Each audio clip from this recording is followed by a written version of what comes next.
programa ofrecido por...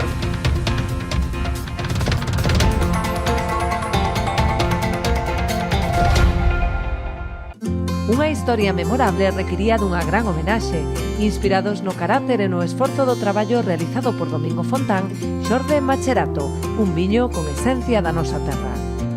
O seu equilibrio e complexidade falan por si mesmos. O tempo e o cuidado empregado en todo o seu proceso de elaboración tamén. Macherato Albariño Crío Macerado 100% de Viña Almirante. Si que desde esa chamada as súas almas vanse derrumbar. O reto non só está en acompañarte a ti, senón a esa parte túa que queda con eles aquí. Esa é a miña misión, meu obxectivo, miña maneira de vivir. Coñecémonos de toda a vida. A ti que te fuches, vaite tranquila, tranquilo. Queremos ser a túa empresa de transporte terrestre, marítimo ou aéreo, para envío de paquetería, paletería, largos, grupaxes ou carga completa.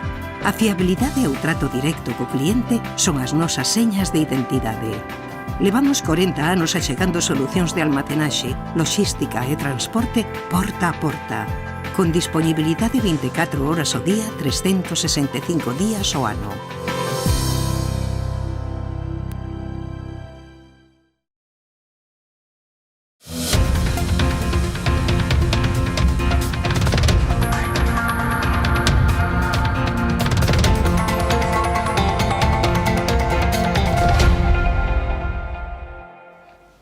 Señoras, señores, amigos e amigas, moi boa noite, saúdos desde Ribadumia, os estudios centrais de Canal Rías Baixas, donde iniciamos unha nova edición, valga a expresión, de o programa Falemos. Estaremos analizando a situación e as campañas do Centro Comercial Urbano Zona Monumental de Pontevedra co seu presidente, con Miguel Lago, e toda a situación de, bueno, pois de inquedanza que xera o problema que ten ahora mismo o edificio de Zara entre a rúa Michelena e Andrés Mellado, que xerou moita expectativa positiva e que agora parece ser que ese proxecto se vai un pouquiño desmoronando e que xera, lógicamente, o contrario, decepción e preocupación por si este proxecto non se conseguirá adiante. Todo isto máis o que será o Nadal, o analizaremos con Miguel Lago, como lles decía, e abrimos este turno de entrevistas co director da Axencia de Turismo de Galicia, co director de Turismo de Galicia, con Xosé Merelles. Moi boa noite, benvido, señor Merelles, como estamos? Boa noite, moi ben. Vaya ano 2024 de récords, non? De éxitos de turismo, non? Sí, a verdad que estamos superando as cifras do ano pasado, 2023, que foi o mellor ano turístico da historia de Galicia, e estamos xa nos 7 millóns de visitantes, o que supón un 2% máis que o que tivemos o ano pasado por estas datas. Canta xente traballa? Estamos falando de 130.000 empregos en Galicia con respecto a neste sector. Estamos falando dun PIB que a Xunta sitúa non 12% máis ou menos, pero que o clúster o eleva case hasta o 20%, si se ten en conta todo o sector, a cadea de sector, non? O PIB turístico en España é do 13%, non? O que supón a actividade turística para a economía española é un 13%. Para afinar, en Galicia teríamos que ter a conta satélite para saber o que cada sector como beneficia a actividade turística, e estamos traballando co Instituto Galego de Estatística para levar a cabo esta conta dun xeito definitivo, pero podemos dicir que o PIB, o turismo no PIB galego supera pois o 10% nestes momentos. E en canto ao emprego, pois sí que son eses 130.000 empregados no sector servizos relacionados coa actividade turística. Este é un dato o máis positivo da historia, segundo a enquisa de ocupación da EPA, ou de ocupación activa que se publicou recentemente.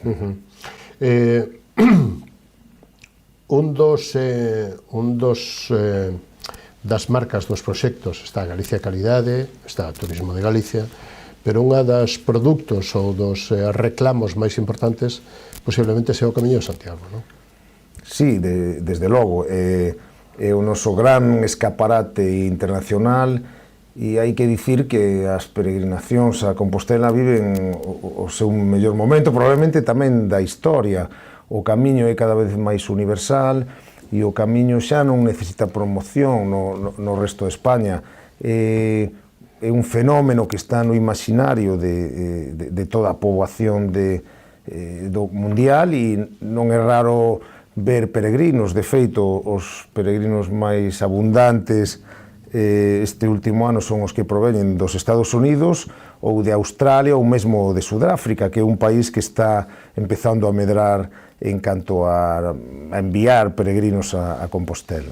E hai camiños para todos os gustos, hai un camiño religioso, gastronómico, paisaxístico, etc., etc., non?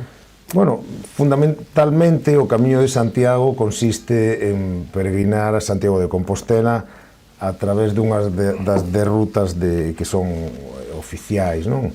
E nese sentido, pois son xa preto de 500.000 peregrinos os que recibiron a Compostela.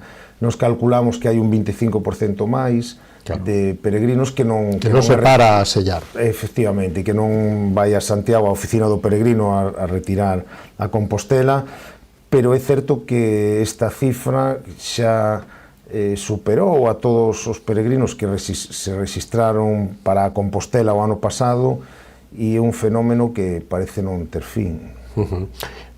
Se tuvera que definir o perfil do peregrino, cal sería? Ou que porcentaxes estarían? No mochileiro que vai, digamos, que bocadillo, botella de agua e albergue, e dos que fan unha etapa e van ao hotel digamos que das estrelas que máis teñen na cidade, que vai á mariscada, que fai unha ruta de viaxe despois pola tarde a gastar o carto. En canto ao gasto, o peregrino, nós temos un estudio que nos dice que gasta máis de tres veces máis que calquera visitante que este en Galicia, precisamente porque un peregrino polo menos está 5 ou 6 xornadas en Galicia. Iso pois supón un gasto importante, aínda que sexa un gasto diario menor que o que poda facer algún visitante, algún turista, pero así o acumulamos durante a súa estancia, pois agora mesmo os peregrinos gastan máis na súa estancia en Galicia que un turista. E, ademais, hai que ter en conta que a través do Camiño de Santiago cada vez nos visitan máis estranxeiros. A media de gasto dun estranxeiro en Galicia é de uns 140 euros diarios, e a de un español pois está en 70, na mitade. O cual, pois, supón, isto dá un pouco marca pauta da magnitude que supón o fenómeno xacobeo. Quero decir que en calquera caso o gasto que fai un peregrino en Galicia é un gasto cuantioso que beneficia desde logo a toda a economía galega. Claro. Como vai o camiño portugués, señor Marellos? É o que máis crece? Sí, o que máis crece é o camiño portugués da costa, que xa superou os datos todos os datos do ano pasado, non? A verdade que, por decirlo dun xeito coloquial, vai como un tiro, e ademais é un camiño por o que transitan un 80% de peregrinos estranxeiros. Volvo decir que cuantos máis estranxeiros nos visiten, mellor nos vai, porque son os peregrinos e os turistas que máis gasto fan no noso territorio. E que máis boca a boca farán no seu destino, no seu orixe, non no destino. Desde logo, calquera persoa que se achega a Galicia como peregrino é un potencial visitante que seguro que vai falar ben do noso territorio e probablemente se achegue nunha ocasión posterior como visitante, como turista. E como se están mantendo os camiños e como están digamos que dende a Xunta e dende o Turismo de Galicia, axudando aos concellos pequenos, vixiando tamén que os camiños estén ben sinalizados, ben coidados, limpos, bueno, todo este tipo de cousas e mantendo as boas condicións para poder facer o que teña o camiñante. Sí, desde a Axencia de Turismo de Galicia, ou concretamente desde a Sociedade de Xestión do Plan Xacobeo, conxuntamente coa Axencia, temos un plan anual de mantemento dos camiños de Santiago e dos albergues públicos da Xunta de Galicia, que suman máis de 70, e no cual se invisten 10 millóns de euros anuais. Isto supón un considerable investimento que nos permite ter os camiños, diría eu, en perfecto estado de revista. Hoxe mesmo estaba en Valdeorras nun acto de sinatura dun acordo coa Asociación de Concellos do Camiño de Inverno, que é o que pasa por ali, e nos atopamos con un peregrino catalán que decía, loubaba como estaban señalizados os camiños en Galicia, en contraposición a outros territorios, e como estaban ben sinalizados e tamén de ben atendidos. Creo que a opinión é común, é unha opinión unánime de que os camiños de Santiago están ben atendidos, pero é certo que tamén se dedican importantes recursos económicos e tamén é certo que nos estamos permanentemente no camiño para tratar de solucionar calquera problema ou calquera problema de acceso, de accesibilidade ou calquer desperfecto que poida ter lugar no camiño. Señor Merelles, falando de albergues, xa hai acordo entre a Xunta e o Concello de Vilagarcía para o albergue de Villagarcía, na zona de Carril, non? Sí, efectivamente, hai poucos días falei co alcalde de Vilagarcía e só nos falta asinar o convenio porque estamos todas as partes de acordo coa cesión e coa asunción por parte da Axencia de Turismo de Galicia deste edificio que se integre na rede de albergues de Galicia, de peregrinos de Galicia, e nada, asinar o convenio e empezar a adoptalo e a que empece a funcionar xa. Ten algunha data prevista, máis ou menos, para dar unha estimación, ainda que de investimento, de posta en funcionamento que se estima? En breve vamos, cando asinemos o convenio, se van a poñer estas datas. Xa nos poderemos poñer en marcha, pero é certo que o edificio xa estaba construído, nos daba a impresión en principio que non era un edificio que estivese destinado ao albergue porque lle faltaban certas dotacións, pero bueno, nos vamos a asumir e o Concello cumpliu a súa parte de entregalo como lle propoñíamos. Probablemente haxa que facer algúns axustes e ver algunhas cousas, pero é certo que ahora mesmo tanto o Concello de Vilagarcía como a Axencia de Turismo de Galicia están traballando para que se poña en marcha enseguida. Fai uns días estaba aquí tamén vostede na presentación do plan estratégico de a Mancomunidade do Salnés e do turismo do Salnés. Que representa o turismo do Salnés e a comarca do Salnés dentro de Galicia e dentro dende o punto de vista de turismo de Galicia? Si, eu diría máis alá, non só en canto ao turismo de Galicia, sino en canto ao turismo de España, porque o Salnés é unha das comarcas máis desenvolvidas turísticamente de Galicia, por suposto, sino tamén do norte de España e de España, porque é certo que hai unha gran tradición de acollida a visitantes e visitantes tanto nacionais como estranxeiros e os propios galegos, que nos gusta moito esta zona, e o seu desenvolvemento é o máis importante, eu diría, de Galicia, non? E nese sentido, pois, agora mesmo representa aproximadamente o 17% da demanda de viaxeiros de toda Galicia, e os datos, pois, son espectaculares. nos estivemos na presentación deste plan estratégico e estaba o xerente da Mancomunidade, manexaban uns datos que viñan de fontes distintas ás que son o INE, as que manexamos nós, pero coincidíamos que xa se recibiran nos 9 primeiros meses do ano pois 500.000 visitantes, o cual é unha cifra bastante superior á do ano anterior. E tamén hai que destacar o incremento de visitantes estranxeiros. Por primeira vez pois se pasaron das 225.000 noites en establecementos turísticos reglados do Salnés feitos por estranxeiros. Claro. E hai que ter en conta que, bueno, que ten máis capacidade hoteleira Sanxenxo que toda Galicia,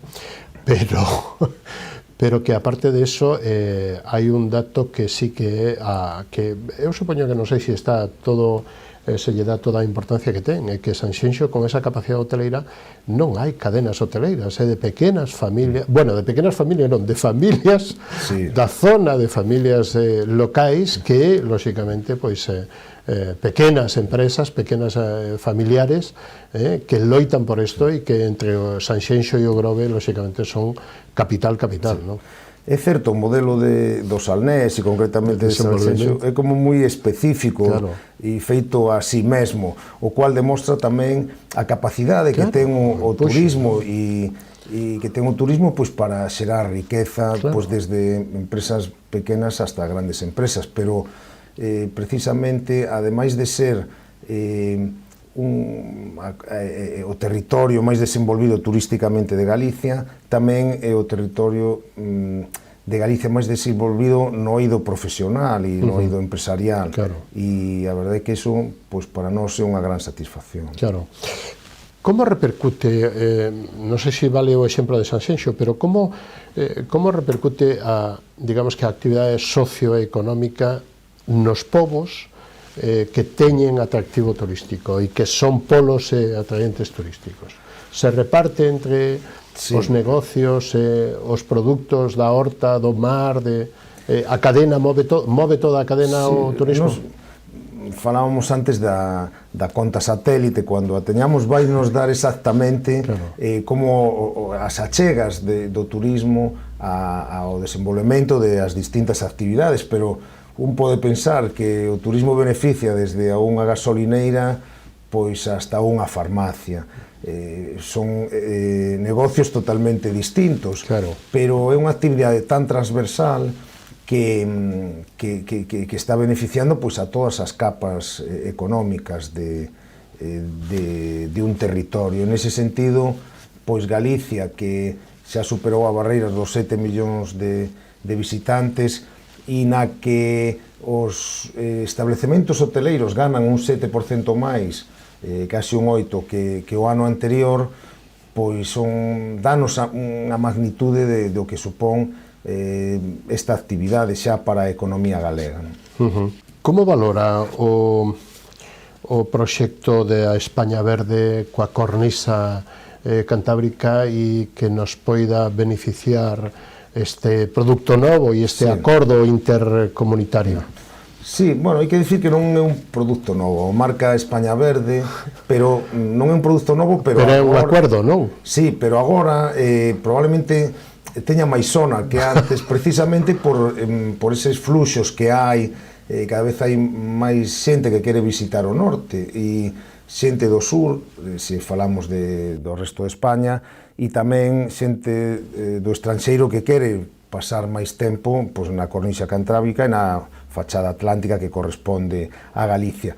Unha marca turística que se creou hai máis de 30 anos, da que forma parte, por un lado, o Goberno Central, o Estado, a través de Tour España, e por outra, pois, as 4 comunidades do norte, que son Euskadi, Cantabria, Asturias e nós, e que se formou precisamente como distinción a ese turismo que estaba vixente hai máis de 30 anos, que se chamaba de sol e praia, onde o que se buscaba era estar en contacto nas praias, co mar e pouco máis. Ese era un obxectivo, non había un trasfondo cultural, nin gastronómico quizás, tan exacerbado como agora. Entón, esta marca se creou para que precisamente os valores que temos comuns ao norte de España se pudesen promover fora de España, precisamente, que é onde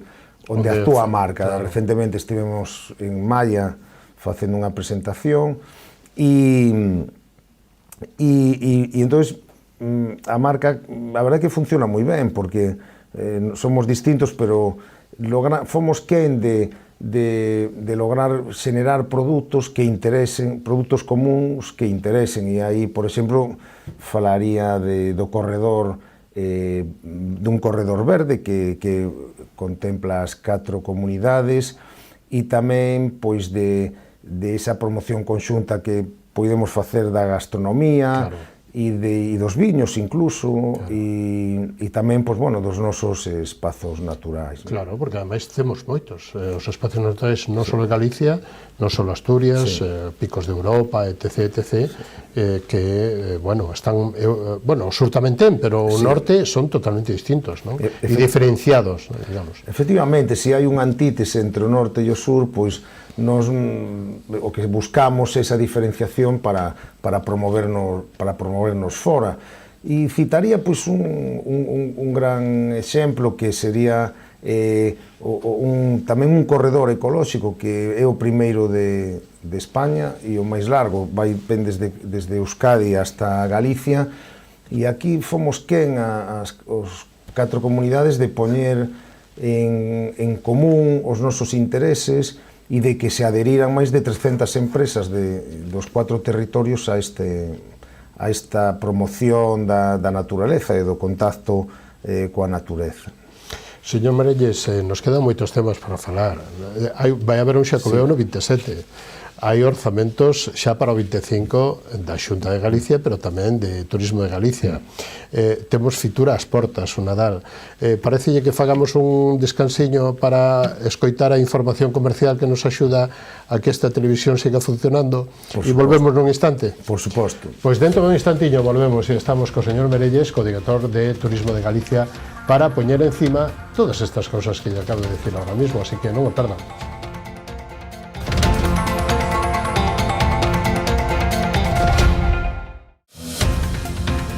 Programa ofrecido por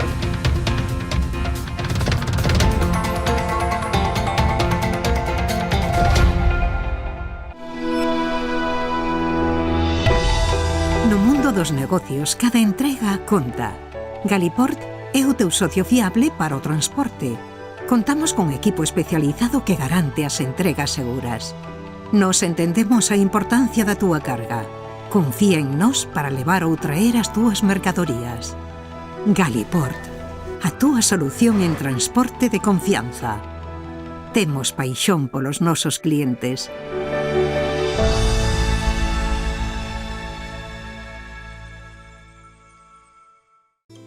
A exploración e o traballo no viñedo levounos a elaborar viños con personalidades emocionais moi marcadas. Pionero é un claro exemplo no que nos vemos reflectidos, un viño viaxeiro, valente e intrépido que cada ano segue traspasando fronteiras. Enerxía e paixón, emocións que nos acompañan dende o primeiro día da nosa aventura. Pionero, albariño 100%, de Viña Almirante.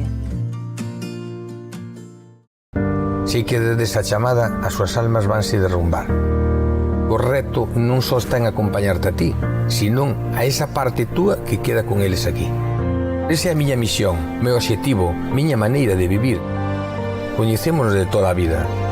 A ti que te fuches, vaite tranquila, tranquilo.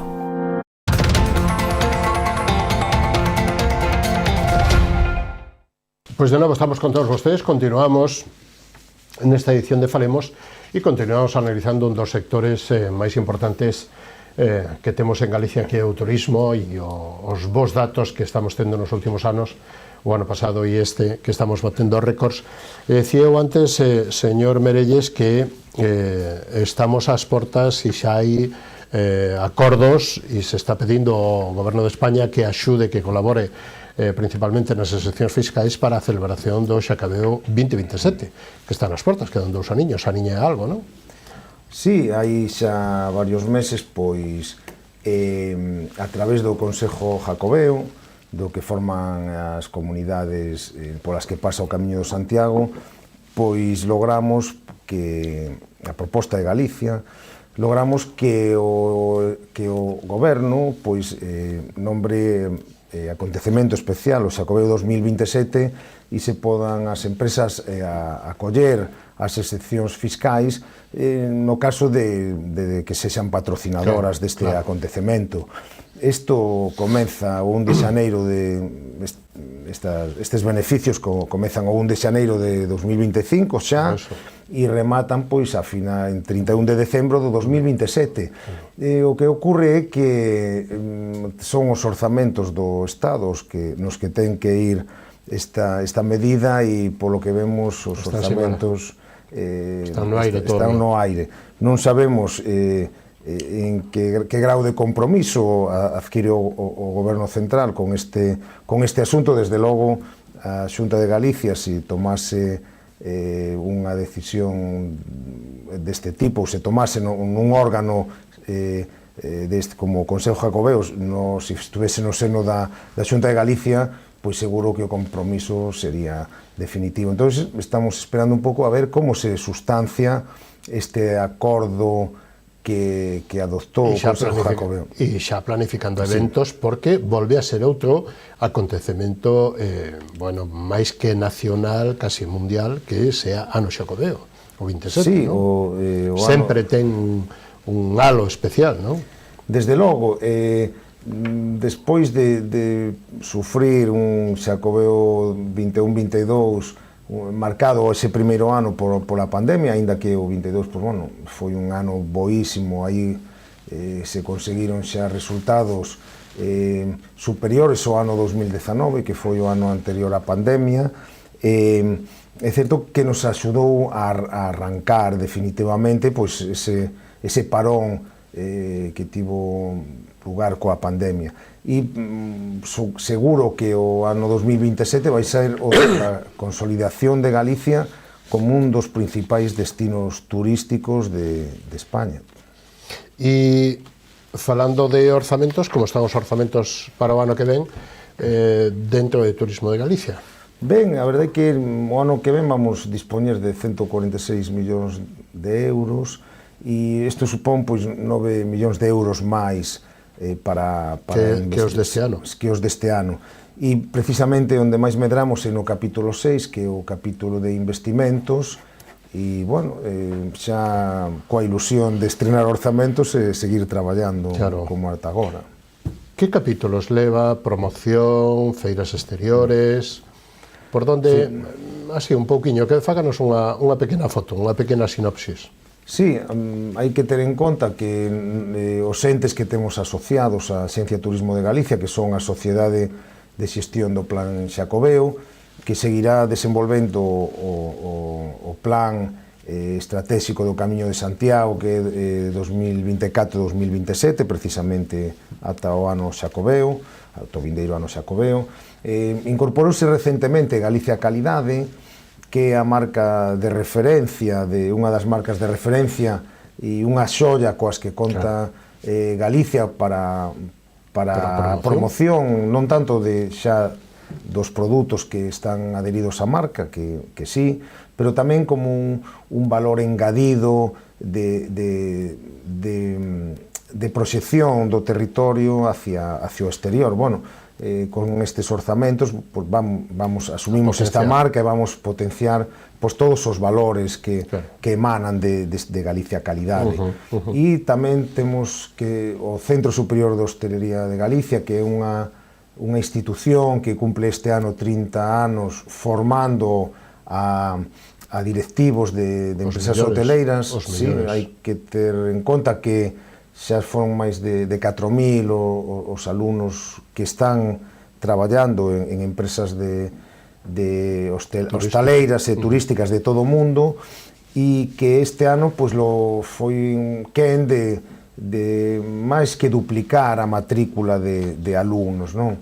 E tamén, temos outras dúas direccións, unha de competitividade e outra dirección de promoción que era a antigua Tour Galicia, non? En fin, nós vamos seguir traballando na promoción do turismo galego, fundamentalmente no exterior, porque aí é onde aínda podemos medrar, e poderemos medrar pois, de un xeito quizáis moito máis con moita máis calidade da que bueno, hasta agora pois vamos traballar máis eses mercados que nos poden aportar pois maior calidade no eido turístico. Pero a nivel de certificacións de calidades, as chamadas Qs de calidade e as S da sostenibilidade, Galicia está ben posicionada a nivel España, non? Sí, non me refiro a calidade somos a segunda despois de Andalucía, non? Pero Andalucía é o doble que non, o triple, casi. Son 8 e pico de millóns. E 8 provincias. Claro. Si, non me refería a calidade na oferta, senón a calidade na demanda. Vamos a incrementar esforzos para ir a aqueles mercados que nos traigan pois, visitantes con máis capacidade para gastar en Galicia. Aí é onde fundamentalmente vamos dirixir as nosas tarefas de promoción. Dentro desa estrategia 2030, e un pouco porque, bueno, se nos vai ir o tempo e me gustaría meter tamén o papel que debe de xogar o Galicia Norte de Portugal, esta alianza tamén, e o que nos xoga e o que nos supón o terceiro aeroporto, bueno, o aeroporto máis importante de Galicia que é o de Oporto, non? Sí, a verdade é que nos temos a relación co norte de Portugal, con Turismo Norte de Portugal, e a nosa pois, é fundamental. Precisamente nesta presentación que falaba da España Verde en Portugal, no norte, sí, na área metropolitana do Porto. Antes dixe en Maia, pero foi en Gaia, en Vilanova de Gaia. Sorprendíalle os asturianos, cántabros e os vascos, sorprendíalle a boa relación que existe entre Galicia e o norte de Portugal, que eu non diría que é mellor que con eles, pero sí que é unha relación moi fluida e está moi engrasada de hai moito tempo, de unha colaboración interregional, e xa era hora que no eido turístico pois tamén estivese así. Sempre houve contactos, pero agora mesmo estamos desenvolvendo coa rexión norte de Portugal proxectos tan orixinais como un clúster transfronterizo, unha alianza de empresas por a parte galega e do norte de Portugal, e tamén temos un exemplo de colaboración en canto a innovación turística a través do Turislab entre España e entre Galicia e o norte de Portugal. Somos territorios que medramos de xeito parello. O norte de Portugal e Galicia están incrementando o número de visitantes estranxeiros, e tamén pois formamos casi parte agora mesmo de un mesmo destino, gracias precisamente ao Camiño de Santiago, as persoas que nos visitan, que visitan Galicia, unha alta porcentaxe, empezan a súa visita en Portugal, rematan en Galicia e volven a Portugal e se volven aos seus países de orixe. E ademais estamos condicionados polas líneas internacionales que ten de conexión ao aeroporto de Oporto, que nos sirve para nós a través de vuelos internacionales moi largos, que nos sirve máis, é dicir, Galicia nos tres aeroportos move 5,5 millóns de pasaxeiros, pero o Oporto con 120 líneas voos internacionais move 15 millóns e pico. Entón, aí ese polo, e que papel debe de xogar esta historia, digamos que esta historia non, estas infraestructuras comunicativas, e que nos pasará se Galicia siga avanzando nesta calidad turística cando teñamos o AVE, vamos, en Pontevedra ou en Vigo ou en Santiago? Sí, hai que ter en conta tamén que por a estación de Ourense xa pasan 2 millóns de viaxeiros ao ano, o sea, temos aí unha vía de acceso que ainda nos falta que chegue, non? Sí, bueno, ahora cada vez vai mellorando máis as comunicacións, xa hai trens de última xeración que chega a pesar dos fallos de último... Sí, tamén é certo. Os desastres últimos son un lío, non? Sí, pero penso que Galicia está ben comunicada na actualidade e debería pois, aproveitar máis ese potencial que teñen eses tres aeroportos da Coruña, Santiago e Vigo e agora mesmo, pois, bueno, a verdade é que o AVE nos pon vía terrestre en tempos razonables en conexión coa meseta e tamén pois a posibles visitantes que veñan do arco mediterráneo ou de Andalucía, pois tamén por vía terrestre teñen moito mellor acceso que hai uns anos e iso hai que valoralo moi positivamente. Como está funcionando o outono en Galicia, os magostos, as promocións gastronómicas do outono en Galicia? Fágame un paquete con Nadal, Reis e como se presenta isto para Galicia ou cales son as perspectivas a día de hoxe, señor Merelles? Sí, o turismo galego avanza en cantidad e tamén en calidade e avanza tamén en dous fenómenos polos que ten que traballar a administración fundamentalmente e tamén os empresarios, que son a desestacionalización, o sea que cada vez haxa máis visitantes ao longo de todo o ano e a desconcentración. Se o Salnés a gran zona turística de Galicia, pero eu penso que todas as zonas e todas as comarcas merecen a súa oportunidade. Esa é o que chamaríamos a desconcentración turística e eses dous fenómenos se están dando agora mesmo en Galicia.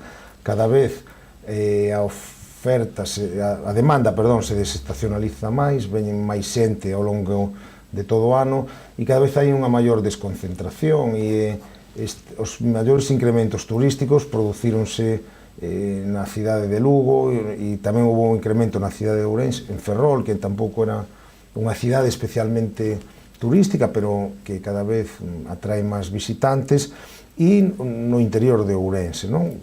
Por poñer un exemplo, a zona da Ribeira Sacra. Pois ben, o mes de setembro foi o mellor mes de setembro de toda a historia do turismo de Galicia, e o mes de outubro pois tamén vamos a ter récord de visitantes, calculo eu. Os datos van a estar a semana que ven, pero o mes de outubro foi un moi bo mes. Tendo en conta estas novas características, pois é certo que a oferta se ten que adaptar á demanda e a todos, cada vez, a todos eses mellor, a todos eses que nos visitan pois máis ao longo de todo o ano. E desde a administración pois animamos a que as empresas acheguen pois oportunidades para que a oferta complementaria pois sexa cada vez máis ampla. Nos, a través de produtos como o outono gastronómico en turismo rural, que combina as estancias en aloxamentos rurais de Galicia e a gastronomía, pois o bono turístico tamén. E o bono turístico, que é un éxito cada ano que ponemos ao mercado, que a Xunta inviste 1 millón de euros, pero moviliza 2,5 millóns de 2,5 millóns de euros na temporada baixa, o sea, entre os meses empezou en setembro e decembro. E, bueno, aí temos o turismo de saúde, temos as rutas da Camelia, bueno, temos as rutas dos Pazos, o de saúde, que sería o termalismo, sí, do que se trata, nós levamos moito tempo traballando en desconcentrar, en segmentar a oferta e así poder atender a demandas distintas, non? Entonces, tendo en conta os nosos recursos fundamentados na natureza, a gastronomía, a cultura e o Camiño de Santiago, pois levamos tempo traballando en produtos que nos esa oferta poida cubrir a demandas distintas dese turismo que hai anos o que quería era estar na costa e disfrutar de temperaturas altas e de estar á beira do mar.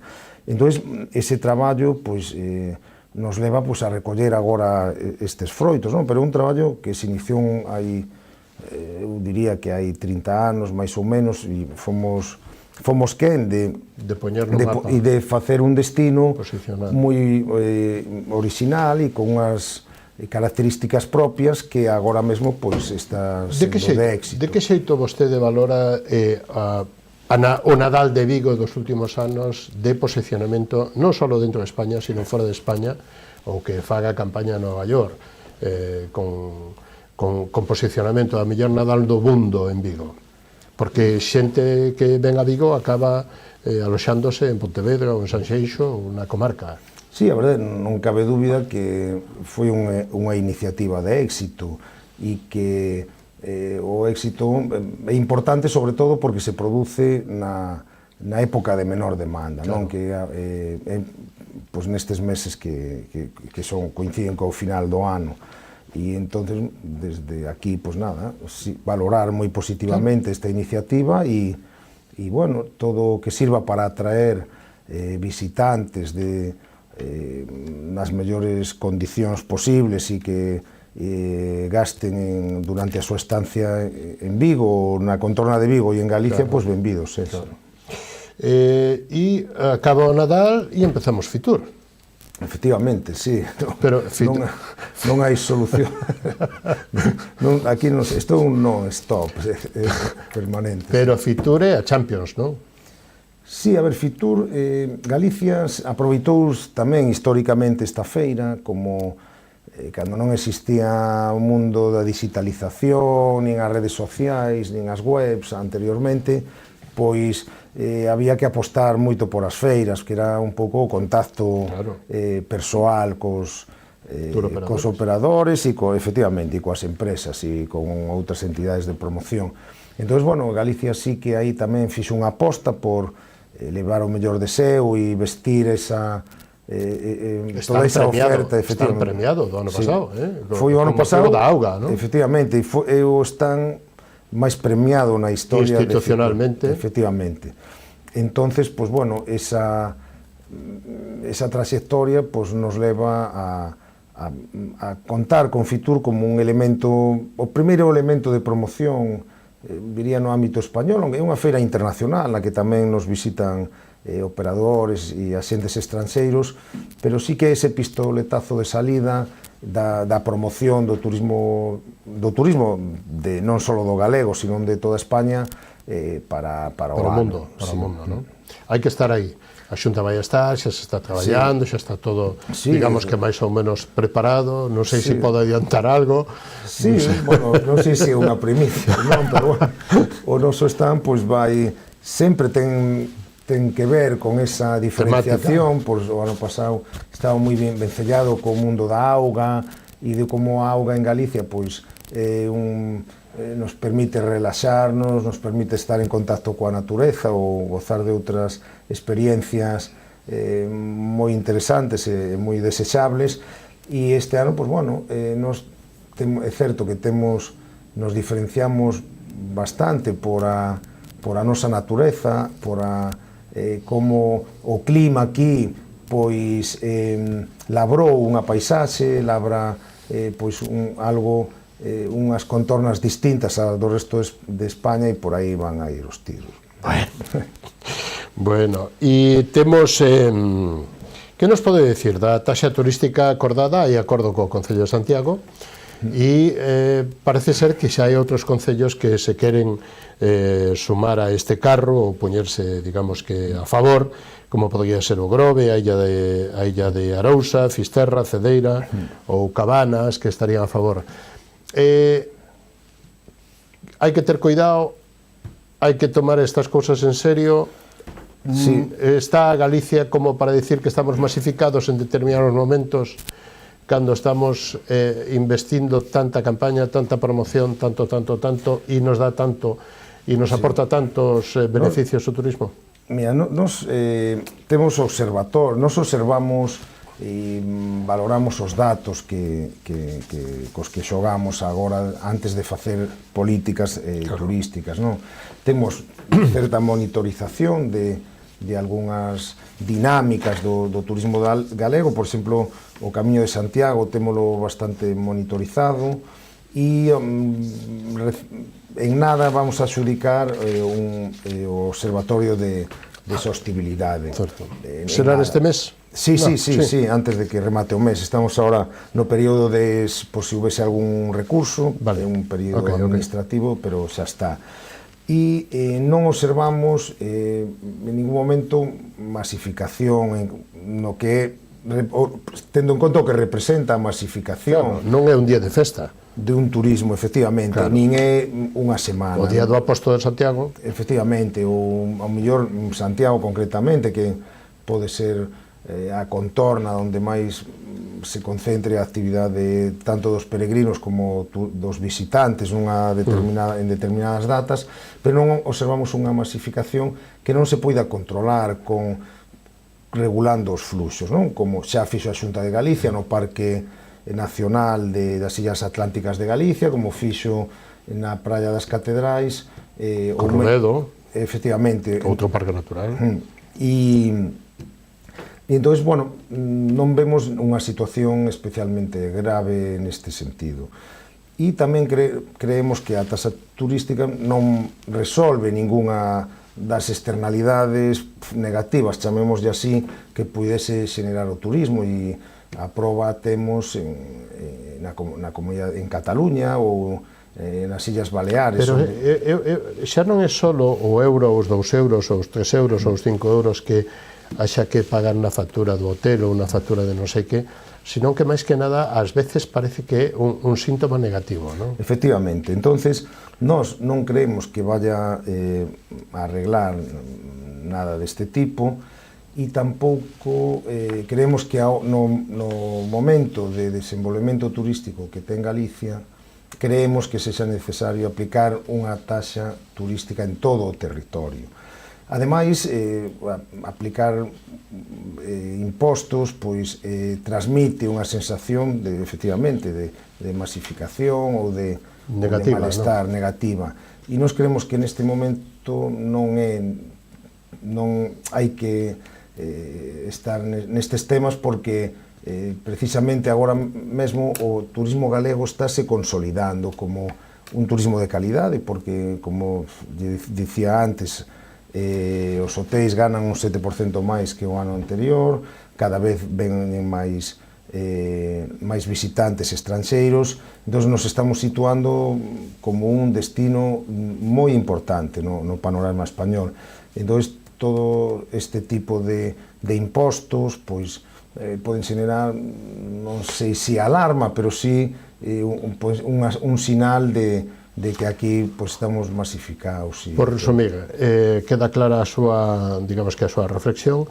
A Xunta cede, digamos que voluntariamente, ao Concello para que poida aplicar esas tasas e que as xestione directamente. Sí, sí. E habrá vixiancia para que esa taxa de simplemente vaya para unha finalidade concreta que é que se pon que é mellorar a limpieza, etc, etc, etc. Sí, a ver,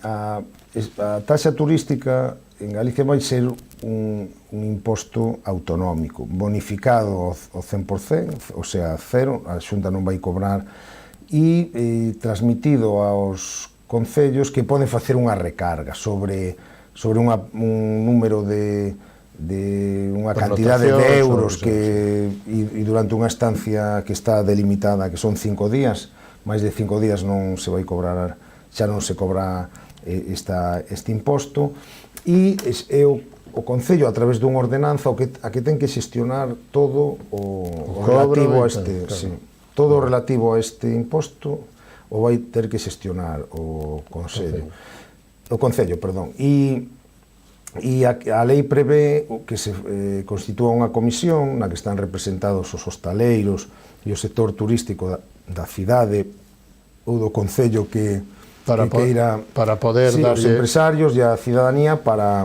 ter un poquinho de transparencia e que se poida... Sí, e hai como 10 apartados nos que hai que investir. Vivendas turísticas, hai que facer unha nova normativa, hai que aplicala máis, que hai que facer en non moito tempo. A nosa... De xeito resumido, señor Merellos. Sí, Galicia foi a primeira comunidade, se non a primeira das primeiras, que foi quen de ter unha normativa para vivendas de uso turístico. É un decreto ano 2017, no que xa no 2017 estaba prevista que foran os concellos os que puidesen limitar dentro da súa autonomía municipal e tendo en conta o uso que fan estas vivendas do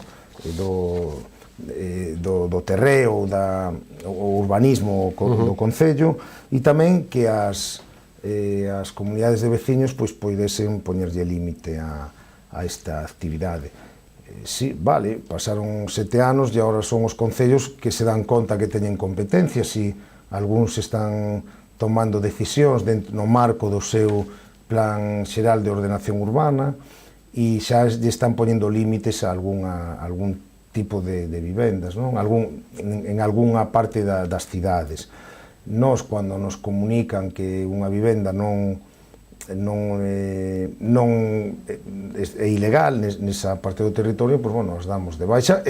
Unha vez que escoitamos, damos de audiencia ao interesado. Aquí trátase de respetar a seguridade xurídica fundamentalmente e hai que escoitar a cada un dos beneficiarios.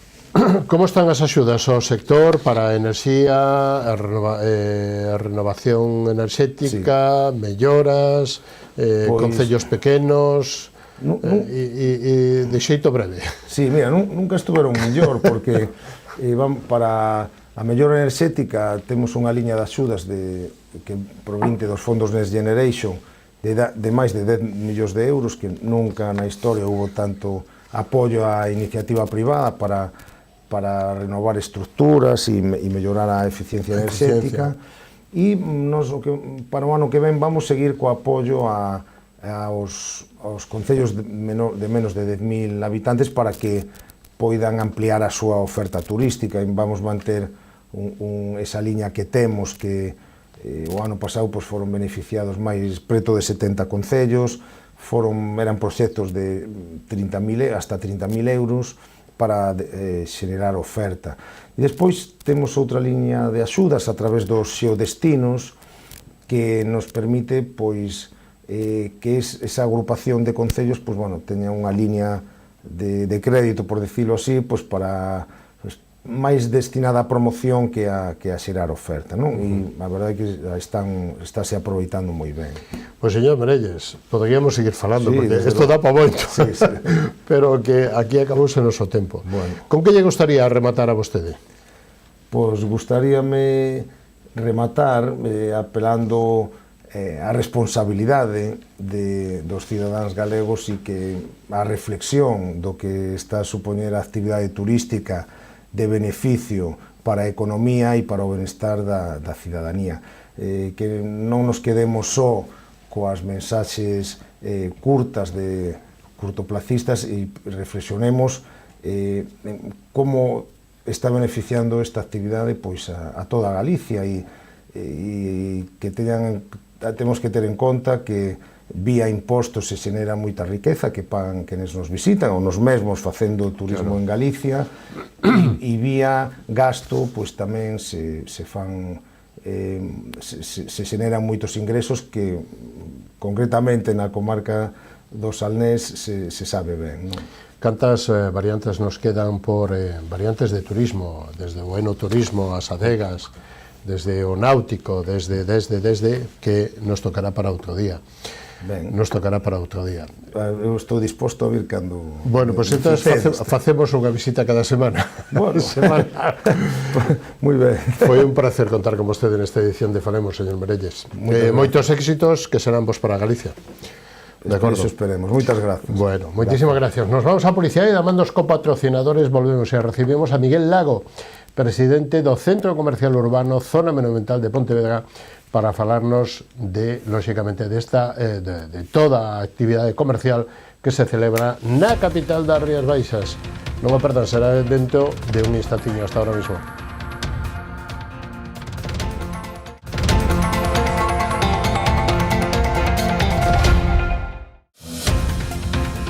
Programa ofrecido por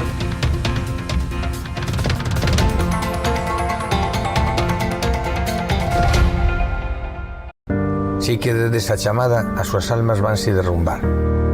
reto non só está en acompañarte a ti, senón a esa parte túa que queda con eles aquí. Esa é a miña misión, meu obxectivo, miña maneira de vivir. Coñecémonos de toda a vida. A ti que te fuches, vaite tranquila, tranquilo. Precisas enviar ou recibir mercadorías de xeito rápido, seguro e económico? Confía nunha empresa galega con anos de experiencia demostrada, con frota de vehículos adaptados ás túas necesidades e cun equipo de profesionais cualificados e experimentados. O teu mellor aliado, Transportes Galiport. Temos paixón polos nosos clientes.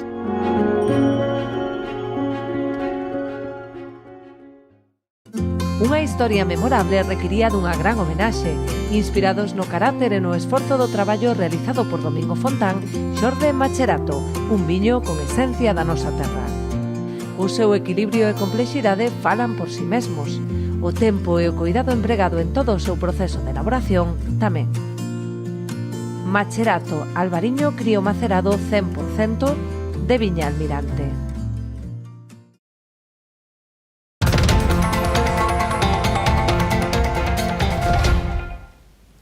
Pois xa estamos de novo con todos vostedes, lle damos a benvida e os saúdos a Miguel Lago como presidente do Centro Comercial Urbano Zona Monumental de Pontevedra. Don Miguel, señor Lago, moi boa noite, benvido, como estamos? Moi ben, muchas gracias. Bueno, como podemos decir que foi indo este ano 2024 hasta esta semana para o comercio e para o Centro Comercial Urbano de Pontevedra? Vamos a ver, tenemos que ver un punto de vista positivo, porque este año hemos tenido más turistas, o al parecer es la idea que tenemos, más turistas que nunca y más gente haciendo el Camino de Santiago. Y tenemos la idea de siempre de que cuanto más personas pasen por delante de tu establecimiento, que estamos todos a pie de calle, más posibilidades hay de comprar. De acuerdo que estas son visitas muy efímeras, pero siempre hay algún tipo de establecimiento que se beneficia con estas visitas. El picoteo siempre importante. Siempre, ¿no? Siempre. Si no son unos cafés, es unos souvenirs, si no unas zapatillas porque se estropeó, y si no, unas tiritas para el camino. ¿Y cómo está yendo o comercio de Pontevedra dentro da Asociación Centro Comercial Urbano? Digamos que en estos momentos había que hacer un análisis un poquito más macro en el sentido de España.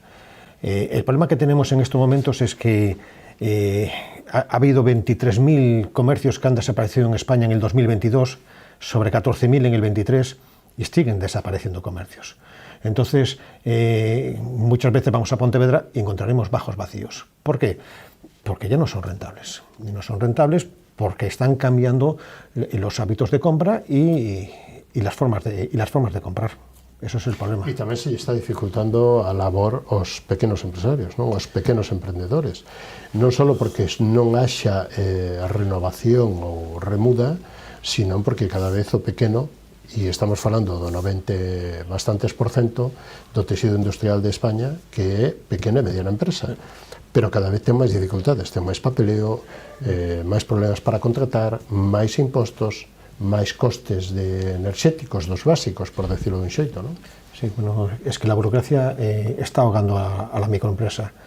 Me comentaba una pescantina que dice que yo lo que sé hacer es comprar pescado muy bien y venderlo mejor.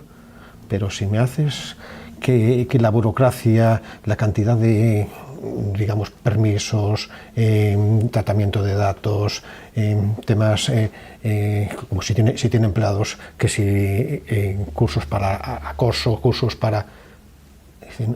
No paro, y lo que tengo que dedicarme es a eso. Si no me dedico a vender, tengo que cerrar la puerta.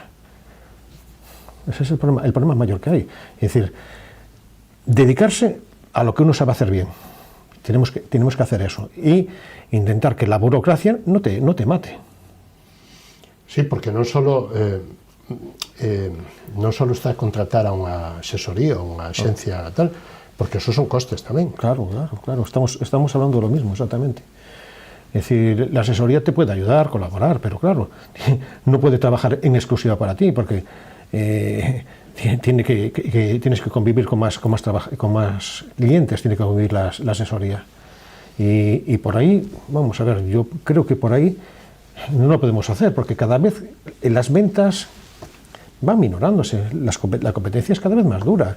Hay diferentes formas de venta que ya no solamente es al pie de calle, que tenemos que competir con online, con las ventas, bueno, pues de catálogo o cualquier otro sistema que pueda haber, y eso todo nos resta ventas. Cales son as campañas que tuveron máis éxito durante este ano dentro das organizadas por Centro Comercial Urbano? Bueno, Zona Monumental, todas aquellas en que hay una relación de compras, con relación con compra del cliente para atraerlo, y sobre todo si hay niños, porque lo fundamental es que los niños se acerquen a la zona monumental, que anden, que visiten, cosa que antes, y recuerdas bien, no era nada aconsejable que los niños fueran a la zona monumental, porque la zona monumental era la zona de trapicheo, y ir a la zona significaba ir a comprar droga. Y ahora no, ahora es un lugar de paseo, donde se pueden los niños correr, donde pueden pasarlo bien, de paso pues van a los comercios, pasas delante de los comercios, y por lo menos lo que antes hacíamos con mi madre, que era ir a ver escaparates, ahora los niños, pues de otra forma, como si hay la fiesta de la espuma, van hasta allí y pasan por delante de algunos establecimientos y recuerdan que estuvieron por ese escaparate. Os pequenos comercios, as tendas, os bares, os restaurantes, as zapaterías, as pastelerías, as panaderías, non só prestan servicios, senón que son o paisaxe tanto de día como de noite. Polo día prestan servicios, pola noite prestan servicios hasta certas horas, pero son a paisaxe, aos escaparates. Que pasaría nunha ciudad sin comercio? Pues sería dormitorio total. No, horrible, sería horrible. Y no solo eso, se une a la marginalidad. Es decir, yo recuerdo una vez en una ciudad extranjera que en la zona donde no había comercios, pues me atracaron. Claro, es normal, porque si no tienes nadie allí, entonces no hubo solución. Es decir, la marginalidad se une a la falta de luz, a la falta de gente paseando. Bueno, también por poner un ejemplo, yo me acuerdo de que en un barrio de Madrid, pues cuando bajé, pues hasta sentí miedo, que fue a Luche. Y bajé por allí y dije yo, todos los comercios cerrados, viendo a la gente cómo estaba, dije yo, lo siguiente que hice fue volver al metro y marcharme. Es decir, eso es lo que puede pasar. Pero eso hay que darse cuenta de que hay que tener una vida comercial. Una vida comercial y una vida económica. Si no existe eso en los bajos de los establecimientos, pues no tendremos luces de noche, porque a veces solamente están las luces de noche de los comercios, porque las otras son... Pero que además dá gusto pasear por unha rúa que tea che de escaparates que non. Es lo que acabo de comentar de Aluche. Claro, vale. Que estaba todo cerrado y claro, miedo. Lo que hai es miedo. Es decir, como se están portando as administracións? Poñemos os tres niveles, Xunta, Diputación e Concello, para o pequeno comercio e para, en este caso, para a zona monumental de Pontevedra. Vamos a ver, están colaborando. Es decir, mejor la Xunta, que es la que tiene competencia sobre comercio. Es decir, la Xunta es la primera. Diputación, pues en ciertas cuestiones está apoyándonos. Tema planos, garantizar y ayudar a los visitantes, a la hostelería, y en cuanto al Concello, pues bueno, están con una serie de ayudas con relación a las otras actividades que los demás no nos apoyan. ¿Y o Concello? El Concello es las ayudas, pues... Pero xa non só axudas económicas, sino favorecer a actividade. Yo lo que más veo, lo más dificultad es el tiempo que se trata y contestación a las licencias. Es decir, una licencia de obra no puede tardar mucho, ni una licencia de apertura. Eso tiene que ser inmediato, tiene que ser rápido. Ya sé que con una declaración responsable fuera de la zona monumental, muy bien, pero es que en la zona monumental tenemos patrimonio, tenemos que pasar por la Xunta, tenemos que pasar por un montón de dificultades, y a lo mejor tiras para una licencia de obra, como en mi caso, 2 años. Pero aparte do aborrimiento, poden cambiar a situación económica. Claro que cambia, no solo cambia la situación económica, sino los ánimos. Y en un momento determinado que quieres invertir en una cosa, pues te dices tú, pues ahora ya no ya non interesa. E para o emprendedor que empeza non pode estar esperando 2 anos. Bueno, ese es otro problema. El emprendedor que empieza... Para un nuevo emprendedor. El nuevo emprendedor tiene graves problemas. Va a tener graves problemas si los tiene en estos momentos actuales, aparte de la obtención de licencias, es el tema económico propio de él. Es decir, aguantar un año sin una licencia o año y medio para empezar a las obras, yo tengo que pensármelo, ¿eh? Tienes que tener mucha capacidad y mucho pulmón económico detrás. Señor Lago, que información ten minuto de resultado de o asunto edificio Centro Comercial Zara entre Gutiérrez Mellado y Michelena? Vamos a ver, ahí lo que tenemos que pensar es ¿qué ha pasado? ¿Qué ha pasado? Es decir, Zara estaba interesado por un edificio, o se lo han propuesto, ellos estaban interesados. Creo que no de una manera de propiedad, sino una especie de concesión. Eso no lo puedo asegurar, pero creo que la idea iba por ahí.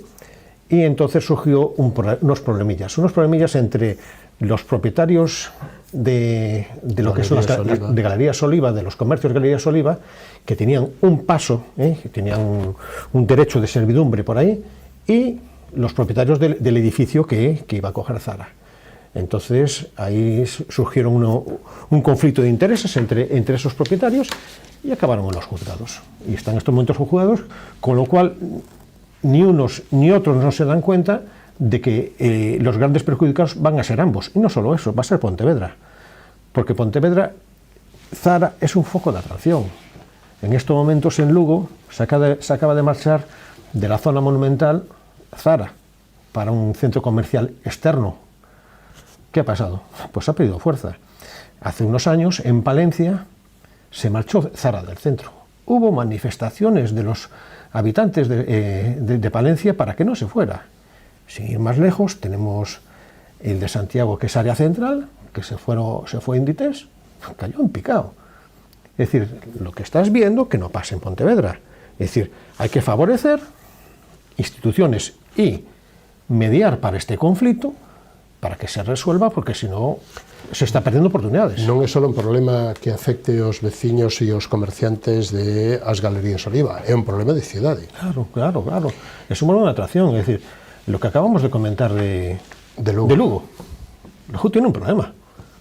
Y el problema es que, al final, si no tienes atractivo comercial, comentamos antes que la falta de comercios trae marginación. Porque entonces tenemos solamente un desierto, y los comercios al final acabarán siendo apartamentos, que ya está pasando. Es decir, algo pésimo para poder andar cómodamente una noche por ahí. E vamos a ver, digamos que o rebufo, a ilusión que se produxo e o interés que despertou esta localización, centralización no edificio de Zara, está decaindo ahora mismo e se empezan a publicar nos medios de comunicación que, lógicamente, que ese proxecto está paralizado ou que Zara retrocede ou abandona. Non sei que expectativas ten vostede sobre isto, que información máis detallada pode ter, se é unha cuestión de que só se tiñan que sentar, chegar a un acordo económico, ou se isto acaba así, lógicamente, ademais, centros ou digamos que despachos de Zara que están na calle Benito Grabal podrían non sei que. El problema mayor que tenemos es que ahí iba a ser un polo de atracción comercial. Entonces, ¿qué puede pasar? Hombre, los propietarios del edificio siguen siendo propietarios del edificio. Si lo dedican a apartamentos de lujo, no sé si me explico, pero hay una gran diferencia entre ser unos apartamentos y un centro comercial de atracción para la ciudad, para el centro de la ciudad. Claro. Porque los apartamentos pueden estar en otro lugar. Y no solo eso, es que si cogemos Benito Grabal, que Benito Grabal es una maravilla calle comercial, Milla de Oro, hacíamos que Michelena, con la cantidad de comercios pequeños que hay, Michelena continuase hasta al menos donde estaría el nuevo Zara, siendo la Milla de Oro. Claro. Sería bo para toda a cidade. Al lado, es que la acera de al lado es zona monumental, ¿cómo no va a ser bonito? Claro. Entre outras cosas, salvo bancos que son os que teñen, digamos que grandes locales, nesa zona hai locales bastante pequenos, non? Sí. Entre 20 e 40 metros que Sí. permitirían pequenas tendas ou pequenos negociños, non? De hecho, ya muchos comerciantes Interesados. ya están interesados, no, ya se han situado en esa calle, en Gutiérrez. Claro que es una calle que de por sí los bancos estaban muy bien porque la gente iba a los bancos, pero ya no se va a los bancos, con lo cual ya no es un atractivo, ya estorban, exactamente. Internet es lo que ha quitado el atractivo de hoy voy al banco, hoy no. E además non molestas no banco, non ocupas espacio, ni tempo. Cada vez hay menos cajeros atendiéndonos. Claro. Es decir, por alguna razón será. Y ahí yo únicamente se va pues a hacer una operación a algún comercial de temas de hipotecas, pero si no se va a buscar cambios o a ingresar el cheque que no lo puedes hacer por internet. Bueno, que final ve vostede? Velle algún final? Pronto? Pronto no lo sé, pero vamos, ni uno ni el otro tienen toda la razón. Yo pienso que deberían llegar a un acuerdo, y el acuerdo simplemente es, pienso yo, esta es lo que opino es que Galerías Oliva era un buen lugar para poder entrar hacia Zara, y si el conflicto está en que no se puede hacer un pasillo, pues que te dejen unas puertas suficientemente amplias, Zara, para que la gente pueda continuar y avanzar por ahí. Y si quiere pasar a Gutiérrez de Mellado no hay problema, pero pienso que un simple acuerdo de que el acceso sea de 5 o 6 metros de acceso de galerías a Zara beneficia a todos. Pero vamos, eso es mi humilde opinión. Es decir, hay más puntos de acuerdo que desavenencias. Como está afectando, bueno, cales son as previsións e como ve vostede para os diferentes sectores comerciales que están dentro da zona monumental, o Black Friday, que está ás portas? Bueno, el Black Friday sabemos que es una creación para funcionamiento del online. Ahora los comercios a pie de calle también están utilizándolo, pero tenemos que recordar sus principios, que esto vino por el tema de que es el día siguiente en Estados Unidos de la Acción de Gracias. La Acción de Gracias viene a ser como el Día de Reyes aquí, es el día que se hacen los regalos. Y nosotros antes, después de Reyes, hacíamos las rebajas. Lo que pasa es que ahora nos acomodamos a la idea de Estados Unidos y después del Día de Acción de Gracias, pues rebajas. ¿Cuál es la cuestión? Vamos a ver, mucho consumidor, entre los cuales me incluyo, no sé qué voy a hacer de regalos el día, con lo cual siempre espero a última hora, último día, para hacer el regalo, y sobre todo si alguien me lo dice, mira que le gusta esto, vale, voy a buscarlo. Pero si no, es decir, ¿qué va a quitar unas ventas? Sí, por supuesto, pero ya tienes que tenerlas muy medidas, salvo que te vayas a comprar por comprar, que no aconsejo a nadie que vaya con la lista de la compra, que es lo peor que puedes hacerle a una gran cadena, que vas con la lista de compras y no te mueves, porque si no llenas el carro con 25.000 tonterías. E como está afectando, según vostede, o IPC e a subida de precios para, lóxicamente, que queden os cartiños para utilizar no comercio? Claro, el IPC lo que hace es que la renta disponible que tiene el consumidor, pues tiene que ir a lo imprescindible, claro, y tiene que ir a lo imprescindible a comprarlo. Las marcas blancas vuelven de nuevo a surgir y a mejorar, y eso lo hacen las grandes cadenas. Es decir, ¿qué está pasando? Que é un lastre para o pequeno, non? Claro, porque si un comercio tiene ciertas marcas determinadas, pero bueno, pues si este año no va a esas, pues van otras y ya está. Es decir, es un problema de renta disponible, y lo mínimo hay que comprarlo, y después, bueno, si no podemos ir de viaje, pero queremos salir, porque hay que vivir también. Porque si nos quedamos en casa cogemos una depresión. Eso hay que tenerlo claro también. Non axuda nada, non? Os tempos non son bons. No. A temporada non é boa. Y peor el año pasado, con la subida. Y este año parece que se están moderando un poco los precios.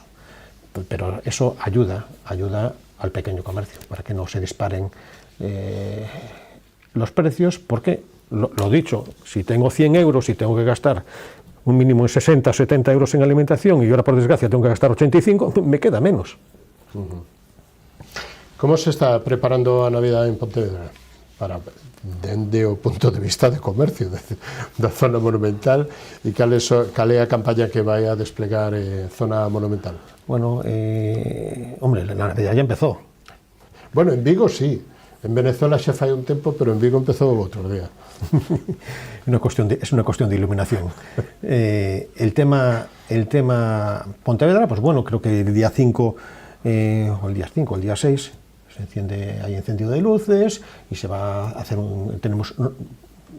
colaboramos con un mercadillo en la herrería de tema artesanal y de regalos, con lo cual pensamos que la zona monumental, la zona emblemática de Pontevedra, pues va a mejorar las visitas. De hecho, sin ir más lejos, con el tema Vigo, hubo 2 excursiones de portugueses en Vigo, porque no había forma de meterlas en Vigo, vinieron a Pontevedra, duermen en Pontevedra, pero a la noche fueron a visitar las luces a Vigo. Es decir, que el efecto Vigo también favorece.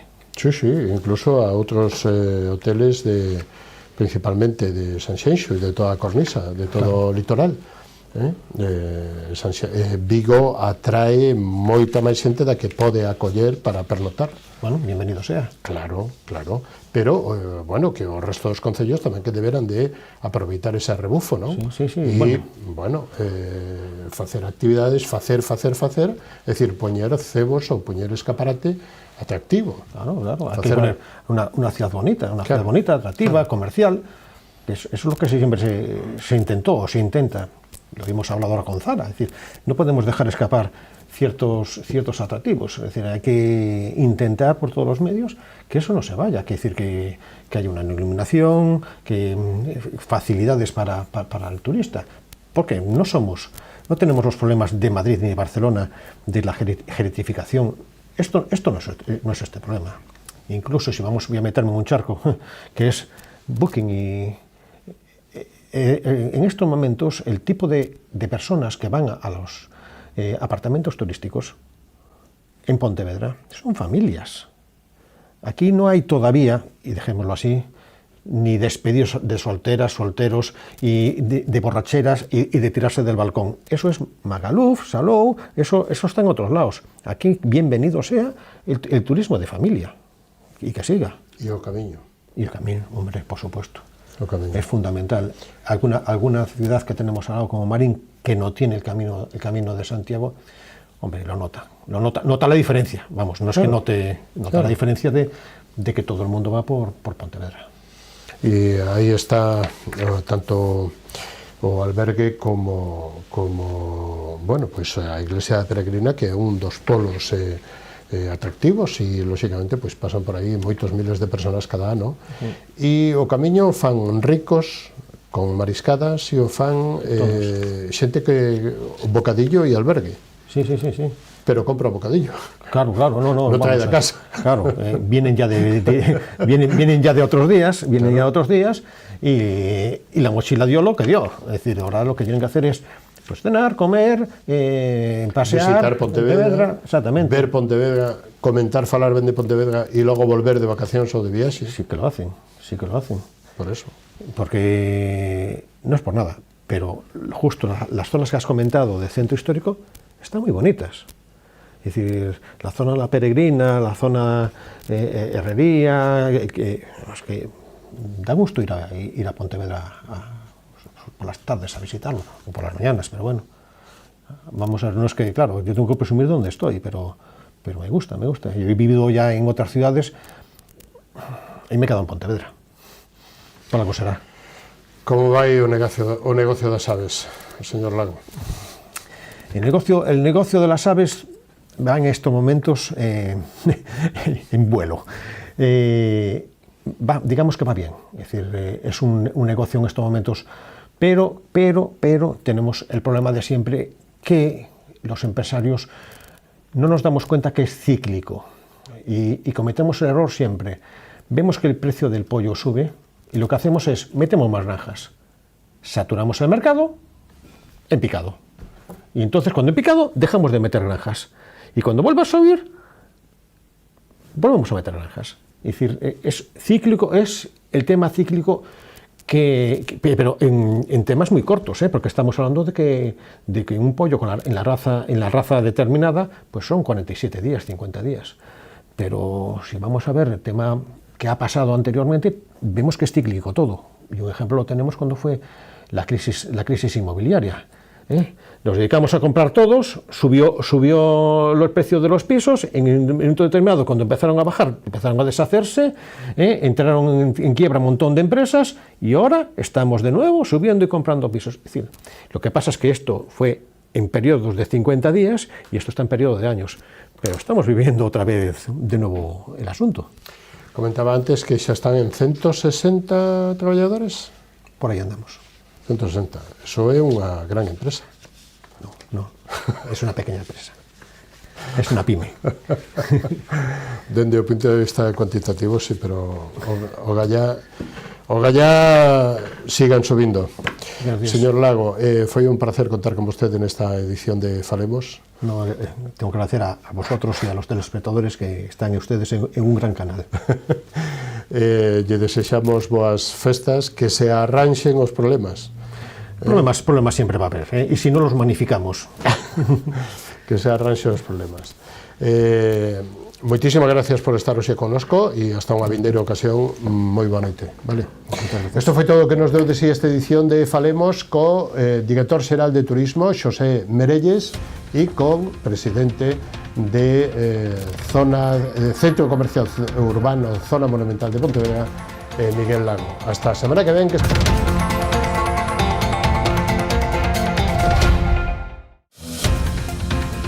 Programa ofrecido por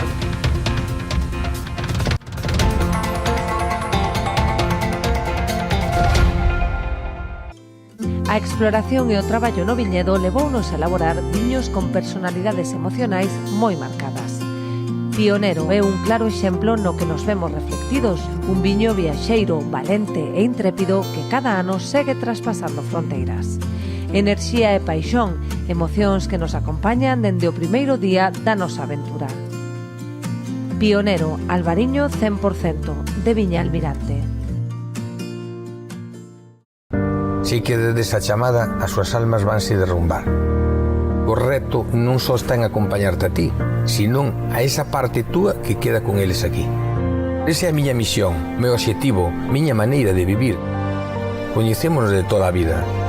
A ti que te fuches, vaite tranquila, tranquilo.